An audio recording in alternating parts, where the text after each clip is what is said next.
안녕하세요. 시민의 명리 공부방에 오신 것을 환영합니다. 일주론 42번째 시간, 을사일주를 공부하는 시간입니다. 오늘은 고독의 의로라는 책에 소개된 인간관계에서 전혀 다른 두 가지 욕망에 대한 이야기로 시작을 하겠습니다.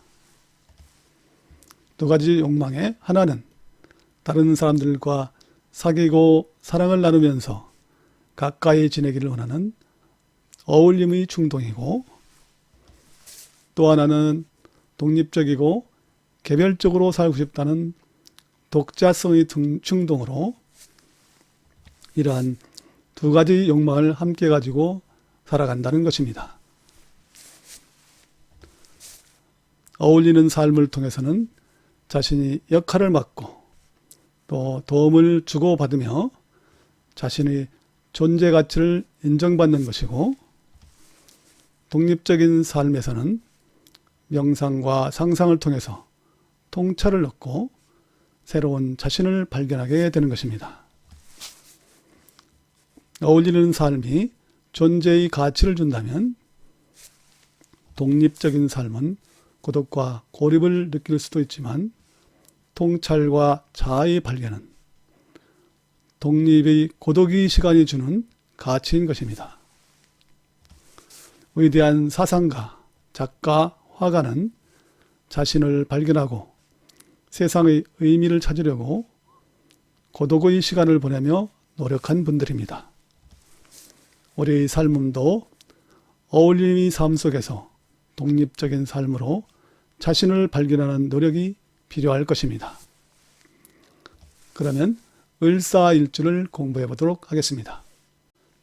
을사일주를 구성하는 천간의 을목은 오행으로 음목에 속하고, 물상으로는 초목, 화초, 농작물과 하늘의 바람으로 표현할 수 있습니다.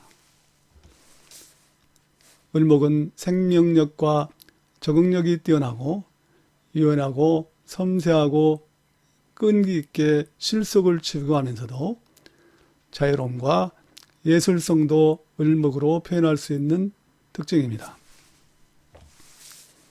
지지의 사화는 오행으로 양화에 속하고, 사화를 대표할 수 있는 물상은 꽃으로, 사화는 펼치고 확산하여 보여주고 표현하는 열정적 활동으로 문명과 유혹, 무모함도 사화가 가지는 특성입니다. 을사일주의 십성의 구성을 보면 사화는 양화이고 을목은 음화로, 음화가 양화를 생하는 상관의 관계입니다. 사화의 십이운성과 신사를 보면 사화는 을목의 목욕지이며 금의 생지이고, 신살로는 지살에 해당합니다. 사화의 지장간에는 무토와 경금과 병화가 있는데요, 이것은 활짝 펼친 꽃인 병화가 결실의 경금을 준비하는 모습으로, 이것은 사화는 음과 양의 양면성을 가지는 것이 사화의 특징입니다. 을사일주의 조합의 특성을 살펴보도록 하겠습니다. 한난조습의 구성을 보면 난조한 사화와 습한 을목의 구성으로, 습한 을목이 사화를 통해서 자신을 드러내고 확산을 하려는 구성입니다. 에너지 작용을 보면 목이 화를 생하는 목생화의 구성으로, 을목이 사화를 생하는 구성으로, 이것은 을목의 확산이 지속성을 갖기 위해서는 수와 토의 조건 조성이 필요합니다. 이것을 십성의 구성으로 설명을 드리면, 을목이 상관사화를 통해서 자신을 표현하고 드러내려는 구성으로, 이것을 위해서는 수인성과 토재성으로 조건을 갖추게 되면 확산과 결실로 연결할 수 있을 것입니다. 이러한 을사일주는 조습의 조화가 지속성을 유지하여 결실을 거두려면 수와 토의 조건 조성이 필요한 일주입니다.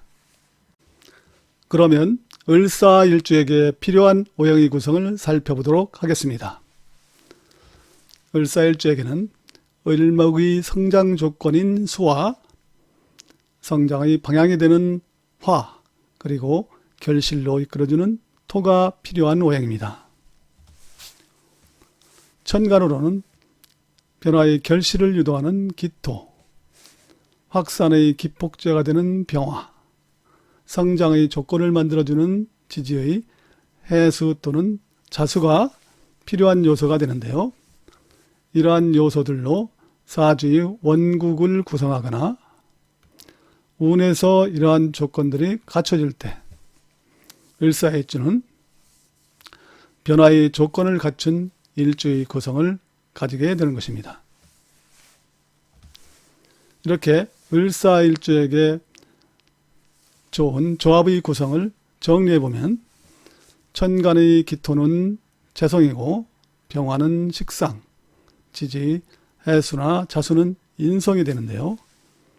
이러한 조건을 갖추게 되면 을사일주는 해수나 자수의 인성의 도움으로 을목과 사화와 기토로 이어지는 목생화, 화생토로 식상생재의 변화와 결실을 이끌어가는 일주의 구성을 갖추게 되는 것입니다. 일주론 42번째 시간 을사일주를 공부하였습니다. 19세기 영국의 소설가 앤서니 트롤롭의 성공 스토리를 소개하고 마치겠습니다. 앤서니 트롤롭은 자신의 상상력을 키운 것은 고독했던 어린 시절이었다고 말했습니다.